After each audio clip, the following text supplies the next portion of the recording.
Isang matinding pagsisiwalat ang ginawa ni Congressman Rodante Marcoleta na nagdulot ng katahimikan sa kampo ni na House Speaker Martin Tambaloslos at Secretary Lucas Bersamin. Sa isang matinding talumpati, ibinunyag ni Marcoleta ang may malawakang katiwalian sa gobyerno na may kaugnayan sa mga maaanomalyang transaksyon sa loob ng Kongreso at Malacanang. Ayon sa kanya, may mga opisyal na ginagamit ng kanilang posisyon upang makakuha ng pabor at iligal na pondo, bagay na lalong nagpainit sa isyu ng korupsyon sa administrasyon. Dahil sa revelasyong ito, hindi agad nakapagsalita sina Tambaloslos at Nograles na dating kilalang malalakas na tagapagtanggol ng gobyerno. Ayon sa ilang political analyst, ang pananahimik ng dalawang opisyal ay maaaring indikasyon ng may katotohanan ng mga paratang ni Marcoleta. Ilang mambabatas na rin ang nananawagan ng mas malalimang imbestigasyon upang mabusisi ang mga negasyong inilabas ng kongresista. Sa kabila nito, nananatiling tahimik ang Malacanang at wala pang inilalabas na opisyal na pahayag ukol sa isyong ito. Samantala, patuloy ang pagsubaybay ng publiko sa magiging reaksyon ng mga inakusahang opisyal at kung may mga susunod pang magsisiwala si Marcoleta. Maraming mamamayan ang umaasa na magbubunga ito ng aksyon ng mga revelasyong ito at hindi lamang mananatiling isyu sa Kongreso. Ang tanong ngayon, magkakaroon ba ng hustisya o magiging isa na naman itong kontrobersyang matatabunan ng iba pang usapin? At yan nga ang balitang ating pagkakatutukan. Ngunit bago ang lahat, siguraduhin mag-subscribe at ihit ang notification bell para sa patuloy na pagtutok sa mga sulyap ng bagong balita sa tunay na boses ng masa.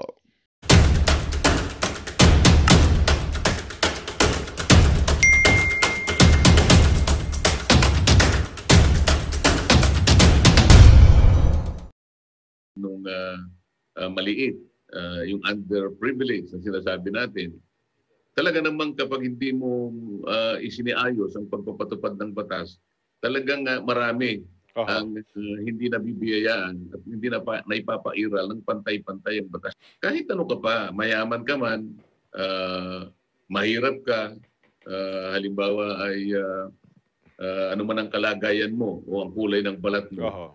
Kailangan pantay-pantay sa batas.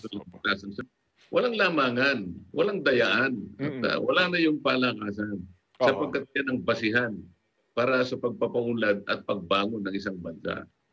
The people deserve nothing less than protection from those who violate not just one law but multiple laws and from the spread of misinformation. If may lumabag sa batas at privilege na binigay sa kanila, then they should be accountable for that. Contrary to the chismis, ewan ko kung anong chismis yung sinasabi niya, I will not run for mayor of Davao. May ganon. And I have no intention of engaging in politicking. Uy, Congresswoman, newsflash, you're a politician. Walang away. So bakit kayo gumagawa ng away? Sino may sabi, Congressman Migs, na walang away? Actually, siguro nga, only in the sense na ang taong bayan po ay nagtatanong at nagagalit dun sa trato ng mga resource persons sa hearing on sa Committee on Franchises. Huwag mo naman sabihin na bulag kayo dun. Parang pinalalabas ninyo walang away in the sense na na everything is okay. It's not. It's not po. Nadadamay talaga kayo sa galit ng taong bayan sa pagtrato ng mga resource persons. But more than that, masyado nyo naman pong minamaliit ang SMNI. Sabi niya, tinuloy pa niya, I refuse to be exploited, used as clickbait, and stay in a place which is not in line with my values and morals.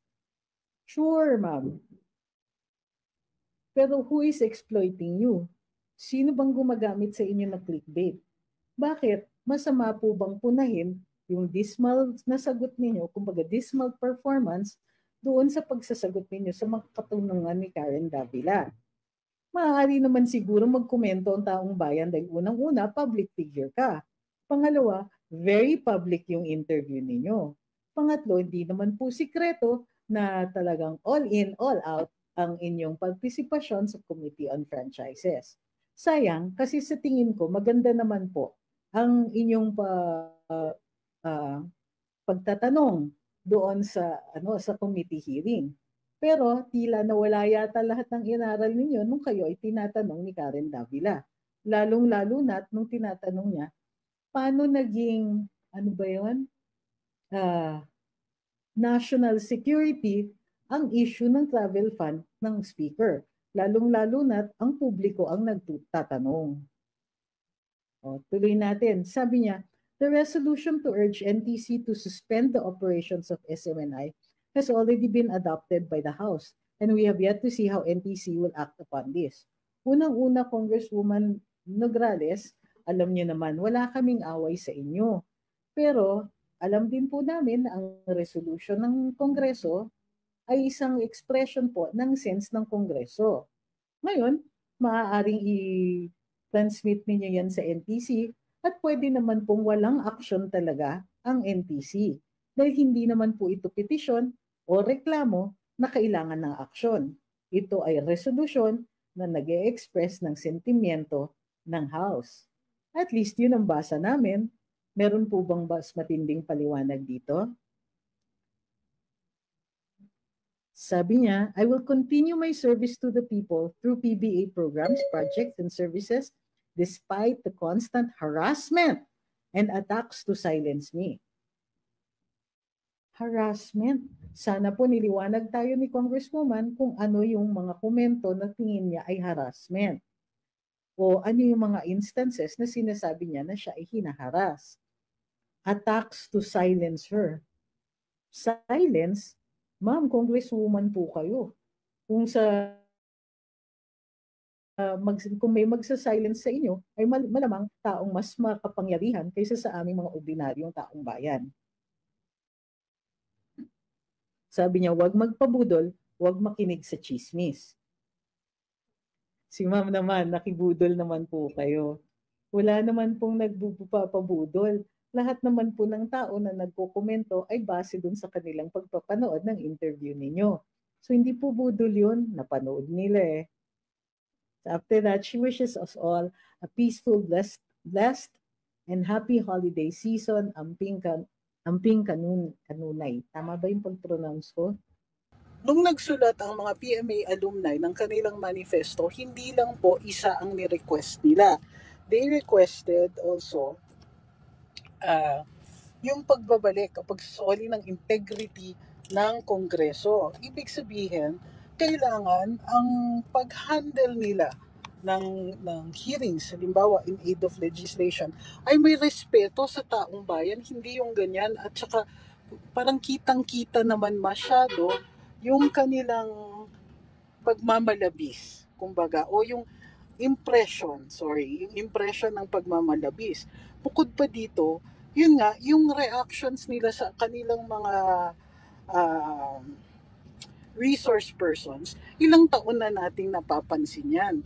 Ilang taon na natin silang pinupuna tungkol dito, gayon pa man, tila hindi nila tayo naririnig. Tila hindi nila tayo pinapansin, and they do it simply because they can. They are in power. Ngayon, kapansin-pansin, as we mentioned last night, ang isang kongresista na nagpa-interview pero hindi naman nag-aral. Bukod pa dito, paulit-ulit niyang sinasabing may violations yung isang istasyon na gusto nilang tanggalan ng prangkisa. Pero hindi niya masabi kung ano yung violations na yun at inamin niya na maghihiring pa. So anong ibig sabihin nun? May finding na siya pero wala pa yung hearing. So how do we expect na magiging fair yung hearing? Paano natin i-expect na magiging maayos sila pagdating dito sa sa paglilitis nila doon sa prangkisa ng SMNI? Naglabas ng pahayag yesterday ng pahayag ang ating Vice Presidente ng pasasalamat sa lahat ng tao na tumulong para mapakawalan, ma-release si Ka Eric at saka si Doc Lorraine. Now, mahalaga yung sinasabi ng ating Vice Presidente dito. Pasalamat daw sa lahat ng tumulong, sa lahat ng nagsalita laban dito sa sitwasyon na ito. Pasalamat dun sa mga PMAers, pasalamat dun sa mga tumulong sa kaso, and so on. Bakit mahalaga na ginawa ni Vice Inday ito? Kasi dahan-dahan niya, ina-acknowledge niya na ang ganitong pagsama-sama, pagtulong-tulong, we can effect change. Kahit malakas ang puwersa ng kalaban, kahit mayaman, kahit nakapwesto, huwag tayong mawawalan ng pag-asa kasi kaya natin. Basta sama-sama. Di ba yun yung that was the campaign thing, di ba? Ang sabi ni Inday, basta tayo'y magkasama. Unfortunately, yung ibang mga dati nating kasama, iniwan na tayo. Gayunpaman, the message is clear. We hang together or we will not make change. So, salamat kay nakita niya yung wording ni Inday, lahat pinasalamatan niya. Hindi niya sinasabi na isang grupo lang ang may epekto. Ang sinasabi niya, lahat tayo. Lahat. Pati tayong mga hampas lupa. Alam mo naman, pati tayong mga hampas lupa, dahil nagsalita tayo, dahil ipinahayag natin yung yun na napansin natin na ganito, na tila dahas ang ginagamit, tila opresyon na ito, tila pinatatahimik tayo, at hindi naman tayo bulag dun sa ibang mga pangyayari, katulad ng pagkakaso ng mga ibang vlogger, katulad ng isa-isa nang nadidismiss yung mga kaso ng Rappler, ni Laila De Lima, and so on. Nagagawa ito dahil mayroong mga tao na nasa poder, na nakaupo, na may power, na tumutulong sa kanila. Pero kayang tablahin ang power ng mga nakaupo. Kaya tablahin ng masa, tayo yan, if several groups come together, if we all come together for one single purpose.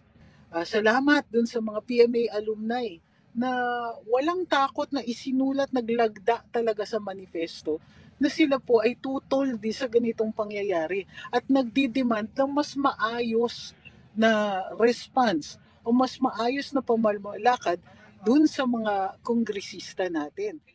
Sabi ni Sony, it just feels that he's just doing whatever he wants to do since PBBM is so silent with all these ongoing issues, especially against VPISD. There are a lot of attack dogs unleashed against the VP. Well, alam nyo, may kasabihan sa batas na kung hindi ka tumutol, pumapayag ka. I'm not saying na yun ang ginagawa ng ating Pangulo, pero yun na nga siguro yun. Hindi na lang siya po nagsasalita.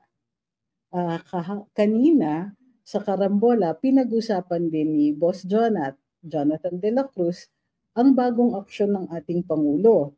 Kasi kanina, in-announce na ang presidente ay nag-appoint ng tila isang special presidential assistant on investments or something like that having to do with finance. Ang iniupo po ay yung advisor naman niya. Talaga, parang binago lang yung titulo niya. Ang na-observe dito ay si Pangulo ay hindi mahilig kung siya mismo, hindi siya ganun kahilig na magtanggal sa pwesto, lalong-lalo na kung may pinagsamahan sila nung tao na yon. And so, rather than remove a person from office, pag merong hindi ginagawa yung taong yun, nag-a-appoint na lang siya ng ibang tao para gawin yung trabaho na yun. You can refer to Karambola this morning para mapanood ninyo yung full discussion ni Boss Jonat. Ang punto dito ay ganito siya mag-handle ng mga little conflicts. So, ang pagkaintindi natin, dahil hindi nagsasalita ang ating Pangulo tungkol sa mga aksyon na natatamaan ang ating Vice Presidente, ay sinasang-ayunan niya dahil hindi siya nagsasalita against it. Pero, at ganito po ang kanyang character. Kumbaga, nag-a-avoid siya ng conflict. So, para hindi na lang siya mukhang aggressor laban sa ating Vice Presidente, ay hinahayaan lang niya kapag ang ibang tao ang nagsasalita against the Vice President o gumagawang aksyon kung saan nasasaktan o naaapektuhan ang ating Vice Presidente. So, hindi man siya kasali dun sa mga aksyon laban kay Vice Presidente, parang it would be uncharacteristic naman na wala siyang sinasabi o ginagawa upang mahasalag, maharang, o malusaw yung ganong klaseng mga perceived attacks or actual attacks.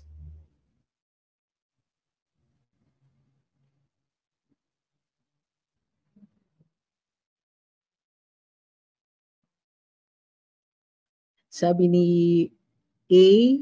Eric, yes, Junior, PBBM appointed a new official with rank of secretary to steer investments and economic development. That's the official line.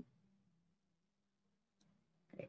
Sabi ni Ma'am Pinay naman sa YouTube, Speaker must have forgotten that respect must be earned. It is not given freely. It is not the person that must be respected at first, but the position that that person holds is what is being respected. Kumbaga, it is the office. Opo.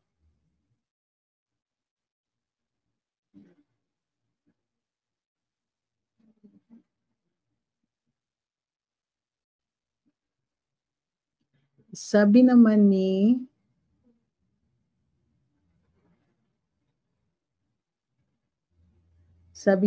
Tem, nilalagyan ko ng dark background, na nagawa. Bakit po kaya kinuha ni PBBM ang Department of Agriculture, then eventually binitiwan without any significant na nagawa? I assume that's what you're saying. He had a vision, or he has a vision para dun sa mangyayari sa sa Department of Agriculture.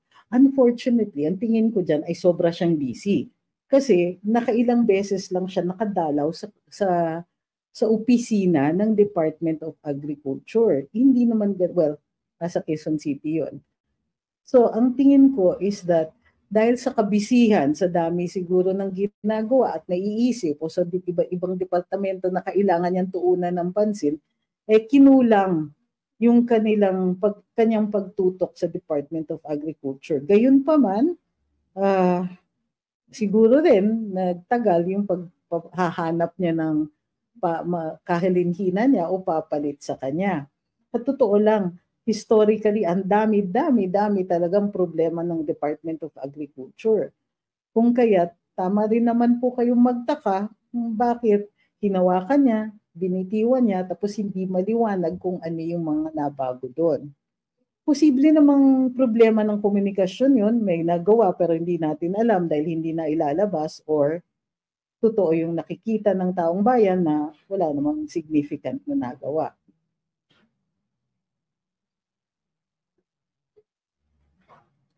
Sabi ni Bart, sana open the books of Congress. Please, pamasko niyo na yan sa bayan. Naku naman si Bart sa YouTube. Para namang may chance yun. Hinihingi natin kasi, originally, talagang hinihingi natin yan, panabla. Teka, kung gusto ninyo ng transparency kay VP Inday, abay kayo din. Pero, itong si Bart, parang ang feeling niya is talagang mapapagbigyan. Please, paregalo na sa... I really doubt if they're going to do that. Gayon pa man, kailangan pag-demand pa rin tayo. You know why? So that they feel the pressure. They feel nakatutok tayo sa kanilang gawain. ICC. Nandito na, nag-iimbestiga na. At maalala ko rin si Solicitor General Guevara, Minardo Guevara, nagbanggit siya sa isang interview a month ago na the ICC investigators can always come anytime. Pwede silang makapasok. Kailang, it does not mean na mag-cooperate ang Philippine government sa gagawin nilang investigation. Depende sa presidente. So, connecting the dots, ako nakikita ko na talagang nandito na ang ICC. Ang hindi pa lang malaman gaano katindi ang pag-cooperate ng Department of Justice. Kasi yung sinabi ni Marlica na ipinasa ng Department of Foreign Affairs ang pag-handle ng ICC sa DOJ. So, lubos-lubusan na ba ang pagtalikod ng gobyernong ito kay former President Duterte at nakipagtulungan na ang DOJ para ipin down, para mabigyan ng warrant of arrest, para magkaroon ng probable cause at may warrant of arrest si PRRD. Yun ang hindi pa natin malaman. But one thing is sure, si Secretary Boying Rimulya nakaratay ngayon sa St. Luke's Hospital. I don't know. Anong ibig sabihin nito? Si Maharlika, may puting asa, nagsabi. Kaninang umaga, may puting asa ako. Galing sa isang doktor sa St. Luke mismo. Naka-life support system si Secretary Boying Rimulya. So ano ito? Nakipagkutsaba sa ICC? Tapos ganyan, bahala ng Diyos sa kanya. Okay? Ayokong kahit ano pa man ang kalagayan ni Secretary Boying Rimulya, ako,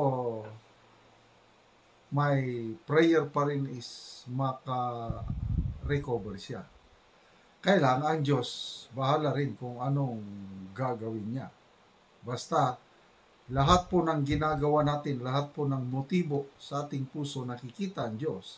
At kung ano ang iyong itinanim, yan ang aanihin mo. Magtanim ka ng masama, aani ka ng masama. Magtanim ka ng mabuti sa iyong kapwa, madodoble pa yung kabutihan na gagawin mo. So, ito, mayroong isang magaling na social media influencer, Noel Landero. Ang ganda ng pagkapaliwanag niya tungkol sa ICC. Kasi may nagsasabi na, kung wala kang kasalanan, bakit ka matakot sa ICC? Parang ganun. Pabayaan mong papasok sila kung talagang walang ginawa si PRRD nung kapanahonan niya. Ibang paliwanag kasi ang nakataya dito, soberenya, kalayaan ng bansa. So pakinggan natin si Noel Landero. So maglalabas lang tayo ng sarili nating opinion. Okay? Opinion po ito. Regarding dito sa sinabi ni Barry na, pero gaya ng matagal na nating sinasabi, kung talagang naniniwala ang mga ito na wala silang pagkakasala, bakit sila kailangang mag-alala? Sabi nga nung pagkapangulo ni Rodrigo Duterte, bakit ka matatakot sa pulis kung hindi ka naman kriminal? Sa usaping ito, ibabalik lang natin ang tanong, bakit ka matatakot sa ICC kung wala ka namang kasalanan? Barry, yung ICC po ay hindi tagapagpatupad ng batas ng Pilipinas. May batas po tayo, may saligang batas tayo. Okay? There are laws, no, na magpapunish, magbibigay ng hatol sa mga criminal offenses na binibintang nyo sa Pangulo, sa dating Pangulo. So, pambabastos po ito sa saligang batas ang inyong ginagawa. Hindi po ito sa usaping kung may kasalanan o wala, di ba? My own personal point of view, this ICC has nothing to do with looking for justice. Itong ICC is a way for them na ipahiya, no? At dumihan ang pangalan ng mga Duterte sa international stage, sa international audience. Hindi lang ito kay Duterte, kasama dyan si Senator Bongo, kasama dyan si Senator Bato, and then idadawit nga nila si VP Sara. So, the intention of this ICC, no, is not to seek justice. And this is the reason why we oppose it, no? Kasi kung may kasalanan naman talaga ang mga Duterte at matibay ang inyong mga ebidensya, nalilitan ba kayo sa mga sarili nyo, mga congressman, Risa? Nalilitan ba kayo sa sarili nyo na hindi nyo kayang suportahan yung mga biktima at tulungan sila sa korte na mag-file ng case? Diba? Are you belittling yourself for not being able to handle former President Duterte? Nagpapakita lang po yan na hindi nyo kaya, no, ang former president. Kaya humihingi kayo ng tulong sa ICC. Is ICC even credible, no? Ako mabibilib lang ako sa ICC. Kung yung ginagawa ng Amerika, no? At yung ginagawa ng Russia, ginagawa ng Israel ay mapapanagot nila sa walang habas na pagpatay, no? At pag-declare ng giyera sa ibang bansa. If they cannot provide justice sa mga inosenteng namatay sa ibang bansa, how would they even provide justice, no? Dito sa atin.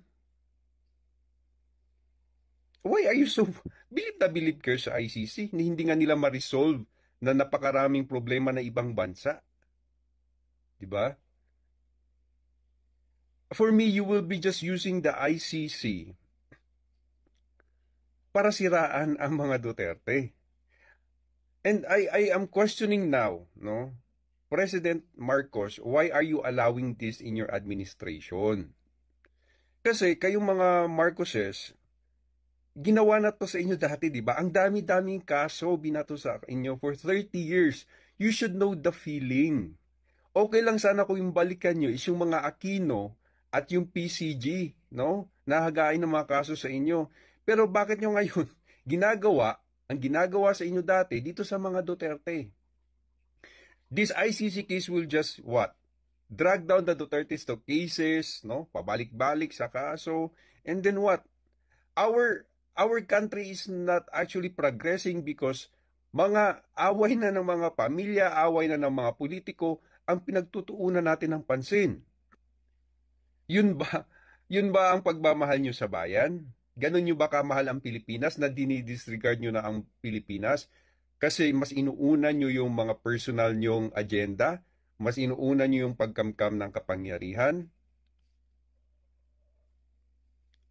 Diba? I just hope that the President would realize, and also Romualdez would realize, that you are just repeating what happened before.